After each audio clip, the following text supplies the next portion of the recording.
Kisa Gotami, người mẹ với con thơ đã chết. Trong thành Sawathi có cô Gotami, con gái một gia đình nghèo khổ luôn luôn sống trong khốn khó. Vì cô ấy rất gầy ốm và tiều tụy hốc hác, mọi người gọi cô là Kisa Gotami. Gotami gầy ốm.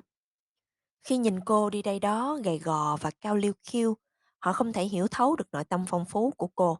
Có thể nói rằng vẻ đẹp cô tiềm ẩn ở trong, không thể thấy, chói sáng ra ngoài. Với thân phận nghèo khổ và nhan sắc không quyến rũ, Kisa Gotami không thể kiếm được một tấm chồng, và đó là niềm buồn chán sâu kín trong cô. Nhưng bỗng một ngày nọ, có một phú thương chọn cô làm vợ, vì người này nhận ra được sự trân quý tài sản trong tâm hồn của cô. Thấy điều đó quan trọng hơn cả gia cảnh cũng như sắc diện của cô.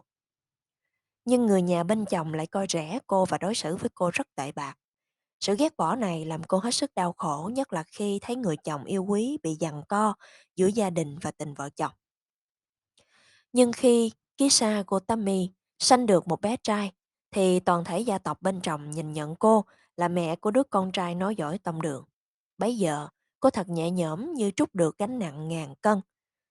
Thật sự hạnh phúc và hoàn toàn tội nguyện. Ngoài tình mẫu tử thông thường, cô còn đặc biệt quyến luyến dính mắc với đứa con thơ này, vì nó là sự đảm bảo cho hạnh phúc hôn nhân và cuộc sống bình an của cô. Hỡi ôi, hạnh phúc ấy chỉ ngắn ngủi, như say trên ảo ảnh. Vì một ngày nọ đột nhiên đứa bé trai bé bỏng của cô lâm bệnh và qua đời. Thật là một thảm kịch quá sức chịu đựng cho cô. Cô lo sợ gia đình chồng lại coi rẻ cô, cho rằng cô là một nặng nghiệp nên không thể có con. Rồi dân thành Sawathi sẽ đồn đãi. Kisa Gotami chắc đã làm nhiều điều đại bất thiện nên phải chịu số phận nghiệt ngã như vậy. Cô càng sợ hãi hơn khi nghĩ rằng người chồng sẽ bỏ rơi mình và cưới một người vợ khác với gia thế xứng đáng hơn. Tất cả suy tưởng đó cứ dồn dập khuấy động tâm tư và mây đen như phủ trùm cuộc đời cô. Cô không chấp nhận được rằng đứa con đã chết. Sự thuyết phục mình là người con chỉ đang đau bệnh thôi và sẽ lành bệnh nếu như cô tìm được thuốc chữa bệnh. Ôm sát đứa bé trong tay, cô chạy đến hết nhà này sang nhà khác tìm cậu thuốc chữa cho con. Dĩ nhiên, mọi người đều nói là thuốc men chỉ vô ích thôi vì đứa trẻ đã chết rồi. Một sự thật cô không thể nào chấp nhận được. Nhiều kẻ khinh miệt lắm người chế nhạo. Nhưng cuối cùng trong đám đông ích kỷ và vô cảm đó, một vị thiện trí và nhân hậu hiểu rằng cô đang điên loạn vì quá đau khổ. Vị này khuyên cô nên tìm đến bậc lương y tài giỏi nhất, Đức Phật. Ngài chắc chắn biết được cách điều trị. Kisa Gotami lập tức nghe lời khuyên bảo và gấp rút đến nơi Đức Phật đang trú ngụ tịnh xá Jetavana. Trong niềm hy vọng mới, với xác con bồng trên tay, cô chạy đến Đức Thế Tôn và van nài. Bạch Đức Thế Tôn, xin Ngài ban cho liều thuốc cứu chữa con của con. Đức Thế Tôn dịu dàng, bảo rằng Ngài biết thuốc chữa bệnh, nhưng chính người mẹ phải tự đi tìm thuốc ấy. Cô vui mừng, háo hức, hỏi thuốc ấy là thuốc gì và phải kiếm ở đâu. Hạt cải. Câu trả lời của Đức Phật khiến cho ai cũng hết thảy ngạc nhiên. Kisa Gotami bạch hỏi Đức Thế Tôn cần bao nhiêu và kiếm ở đâu. Đức Phật trả lời, chỉ cần một nhúm hạt cải từ bất cứ ngôi nhà nào chưa hề có ai chết đi. Nghe lời Đức Phật, cô đi vào thành để xin thuốc quý. Đến đâu cũng có hạt cải. Ai cũng sẵn sàng cho người mẹ đau khổ một nhúm, nhưng không có nhà nào là không có người chết. Nếu không cha mẹ, vợ chồng, con cái, thì cũng bà con thân quyến vừa qua đời mới đây, hay được vài tháng, vài năm. Họ còn nói rằng, tính ra, số người chết còn nhiều hơn cả người sống. Mãi đến chiều tối, Kisa Gotami cuối cùng cũng nhận ra rằng cô không phải là người duy nhất phải chịu đau khổ vì cái chết của người thân yêu. Đó là lẽ thường của thân phận con người. Những gì trước đây cô không hiểu qua lời lẽ, nay kinh nghiệm bản thân đi từ nhà này sang nhà khác đã cho cô thấy rõ sự thật. Cô hiểu rằng quy luật của sự sống, quy luật của vô thường, sự chết trong vòng sanh tử luân hồi. Bằng cách đó, Đấng giác ngộ đã chữa lành sự ám ảnh mê mờ cho cô và dạy cô chấp nhận sự thật. Kisa Gotami không còn phủ nhận rằng đứa con yêu đã chết. Cô hiểu rằng chết là điều không thể nào một chúng sanh có thể thoát khỏi được. Đó là những phương cách mà Đức Phật dùng để chữa lành cho những ai đang bị đau khổ dày vò, đem họ ra khỏi bức màn si ám đang khống chế họ, giúp họ vượt lên trên sự nhận thức hạn hẹp từ những mất mát cá nhân để có thể thấy rõ được bản chất của Pháp thế gian. Có lần, một người than khóc vật vã vì cái chết của thân phụ. Đức Thế Tôn hỏi ông, đang suy nghĩ đến người cha nào? Người cha trong kiếp sống này, kiếp trước hay những kiếp trước nữa? Bởi vì nếu muốn thương tiếc đau buồn, thì hãy nên thương tiếc đau buồn cho cả những người cha các kiếp trước nữa. Một lần khác, một người cha đau khổ của Đức Phật thức tỉnh, giảng giải cho ông rằng con trai của ông đã tái sanh vào cõi khác. Ông chỉ đang than khóc cho một cái xác trống rỗng. Khi đã vượt lên được nỗi u mê, Kisa Gotama bồng xác của con về chôn cất, rồi quay lại tịnh xá tìm Đức Phật. Ngài hỏi, cô đã tìm được hạt cải chưa? Cô thưa rằng, chuyện hạt cải thì đã xong rồi, bây giờ cô chỉ xin tìm nơi nương tựa. Đức Phật thốt lên câu kệ như sau cho cô. Người tâm ý đắm say với con và gia súc, tử thần đến lôi đi, như lục trôi làng đang ngủ. Nhờ tâm được thuần thục chuyển thành, do bi kịch thảm khốc vừa qua, nên chỉ vừa nghe hai câu kệ, Kisa Gotama đạt được tuệ giác chân đế và chứng đắc quả nhập lưu. Cô xin được xuất gia tu hành, Đức Phật chấp nhận và gửi cô vào ni chúng để thọ giới tỳ khưu ni. Từ đó, Kisa Gotama dành trọn thời gian học hỏi và thực hành giáo pháp.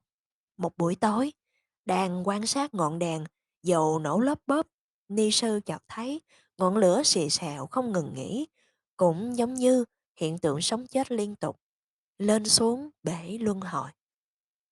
Đức Phật quán thấy căn cơ của Kisa Gotama đã chín muội để chứng quả vị giác ngộ cao nhất, nên hiện đến bên cô và thốt lên câu kệ ngắn. Dù sống 100 năm, không thấy Pháp sanh diệt, không bằng sống một ngày, thấy được Pháp bất tử.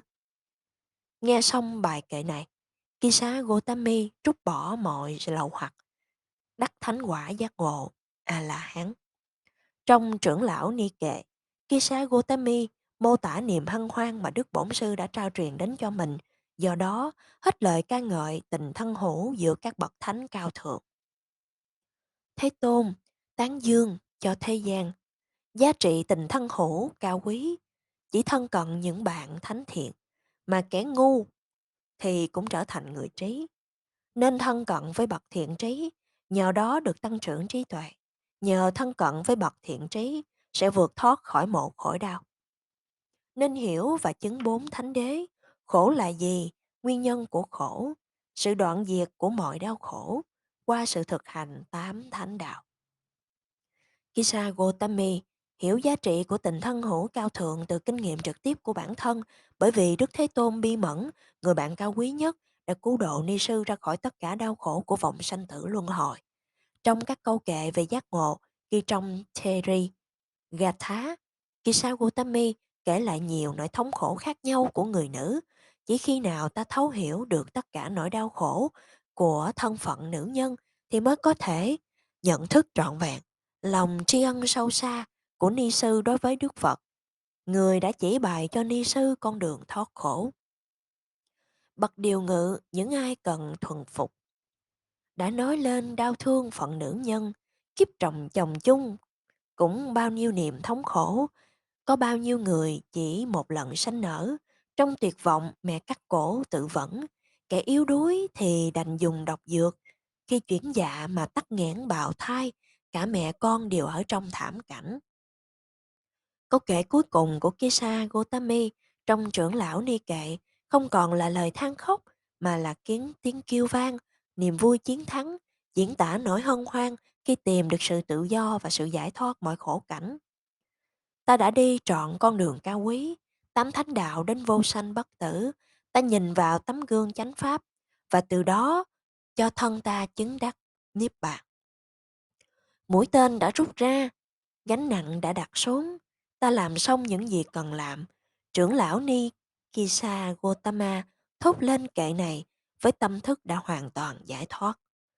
Một bài kệ của Kisa Gotami cũng được tìm thấy trong Tương ưng Bộ Kinh với hình thức đối thoại với Ma Rá. Ngày nọ, Ma Rá đến quấy nhiễu Kisa Gotami khi ni sư đang hành thiền. Đây là cách tiêu khiển của Ma Rá, bất kể giới tính của nạn nhân. Ma Rá chế nhạo ni sư. Khi mất đi đứa con trai yêu quý, cô có ngồi một mình mặt đẫm lệ. Khi đơn độc đi vào chốn rừng sâu, phải chăng cô tìm một người đàn ông? Lúc đó, Kisa Gotami ngẫm nghĩ, ai thốt ra lời chăm chọc này, người hay phi nhân? Rồi ni sư chợt biết được, ồ, chính là ma trá ác độc tội lỗi. Kẻ hay nói những lời khơi gợi, tâm lo sợ náo động, kinh hoàng nơi ta, hòng lôi kéo ta khỏi định tâm. Ni sư bèn trả lời, ta đã vượt qua cái chết của những đứa con, do những sự chấm dứt cùng sự tìm kiếm đàn ông. Không sầu khổ, không than khóc, than bi lụy, cũng chẳng còn sợ hãi hỡi ma rá, dục lạc khắp nơi, đã diệt tận. Mạng tối vô minh đã được soi sáng, đã chiến thắng đoàn hùng quân tử thận, tâm an trú không còn dấu vết ô trượt. Kisa Gotami gọi má rá là bạn để tỏ lòng vô ý không sợ hãi và bình thản. Và má rá khi biết mình đã nhận diện, chỉ còn biết cách biến đi. Ni sư Kisa Gotami đã vượt thắng thảm kịch của đời mình, lên đến thánh quả cao thượng nhất, được bổn sư tán thán là vị tỳ khưu ni đệ nhất, mặc y thô sơ, một trong những pháp khổ hạnh.